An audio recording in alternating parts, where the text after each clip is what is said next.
Өлкөбүздөгү эң орчундуу көйгөйлүү маселелердин бири колдоого муктаж мүмкүнчүлүгү чектелген жарандардын укугун коргоо иши болуп саналат. Бактыгүл айымдын бала күндөн эңсегени калкыбыздын аярлуу катмарына дагы өзгөчө көңүл бөлүнүп, камкордукка алынса деген тилек менен изденүү жолунда болуп келет. Владимир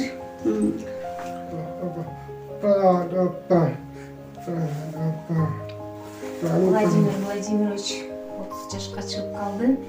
Мүмкүнчүлүгү чектелген жаран, сүйлөбөйт, тилөөдө тук, жетим, чоңойгон бала.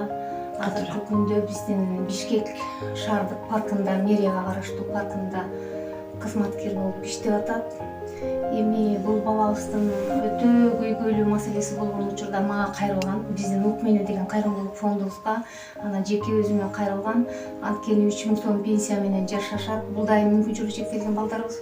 Ошол балдардын катарында бул жашаганга, төлөгөнгө ушундай батыр маселеси оор болуп калып, көчөдө калып калган.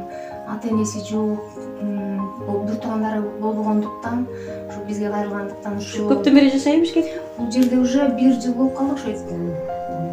Ооба, 1 жыл болуп калды. Бишкек паркына ошо жетекчилигине, ошол жакта кызматкерлерине рахматыбызды, терең ыраазычылыгыбызды Владимир экөөбүз айтабыз. Ага, рахмат айтам. Ушу мен айтып атат, жумушка калды, ошол жакка жашап калдым.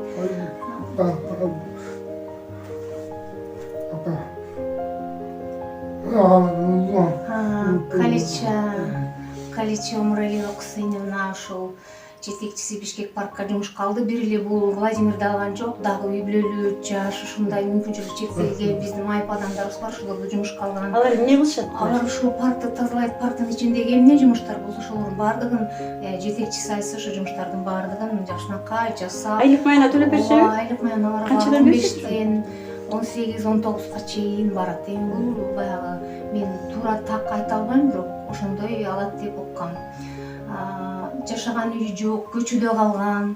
Анан кийин ушул мэрияга кирип атып, башка дагы бийлик өкүлдөрүнө кирип атып, кат менен кайрылып атып, көптөгөн биздин Кыргызстандагы майыпты бар жарандарыбызды колубуздан келишинче жумушка орноштурууга аракет жасап жүрөм. Мына дагы жакында апасы, атасы жок дагы бир балабыз бар, ошолор да кыйналып көчөдө калган экен, Батирде жашай албай көчөдө кышында калышты. Ошолорду дагы Ролла фирмасынын жетекчилигине мына азыр эфирден пайдаланып ыраазычылык билдирип кетем. Аларды дагы жумушка киргиздим. Бизде мындай балдар, кыздар, жарандарыбыз улуу, жаш, анан улутуна карап бизде бөлүнбөйт.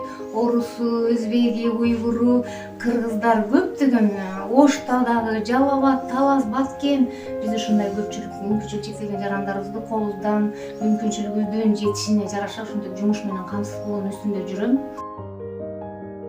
Бактыгүл Исмаеванын мындай иш аракеттери негизинен кайрымдуулук багытында болууда. Айрыкча өткөн жылдагы пандемия шартында жоктон бар кылып жолун издеп, бир катар муктаж бүлөлөрдү, майыптыгы бар жарандарды азыр көптөр азык-түлүк менен камсыздап, өз жардамын аяган жок. Менин бул 7-чи чакырылыштын жогорку кеңештеги талапкер катары баратканымдын бирден бир себеби түрткү болгону бул биздин Кыргызстандагы мындай мүмкүнчүлүгү чектелген жарандарыбыз, майыптыгы бар жарандарыбыздын жашоо тагдыры, суроо талаптары, адам укугу тебеленгендиктен мен өзүмдүн талапкердигимди койгонго туура келди. Анткени ушулардын эле социалдык, экономикалык көптөгөн көйгөйлөрү, укугун корголбой калышы, адам катары өзүмдүн коомдо сезе албай калганы мен үчүн абдан оор маселе болду. Ошондуктан мен ушул Багыт партиясы менен, Багыт партиясынын номери 7-чи номер, өзүмдүн жеке номерим 9. Ушул номерлерим аркылуу ушул менин аркамда жүргөн майыптыгы бар жарандарыбыздын добушу үнү менен парламентке барып калсам, ошол жерде мыйзамдарды көзөмөлдөп, ушулардын бир турак жай маселеси болобу, жумушсуздук болобу, ошол жагынан мен жардам көрсөтөйүн, өзүмдүн салымымды, тажрыйбамды бөлүшөйүн деп жакшы ой тилек менен кадам таштадым. Ушу быйыл таза шайлоо болот деп ойлойсузбу?